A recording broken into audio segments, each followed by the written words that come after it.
So ito na nga yung gagawin natin for today's video. Isang Toyota Avanza.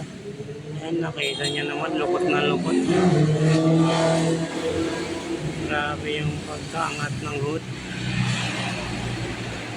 Ayan, mapasilyahan na natin. Tapos natin pukpukin, minasilyahan na natin. Ayan. Prepare na, inalay na natin.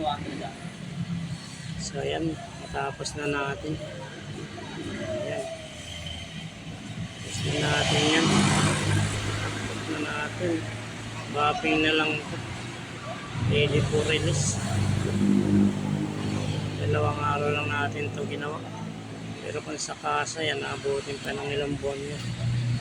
Galing ito ng kasa, ilinabas. So dito pinagawa sa shop.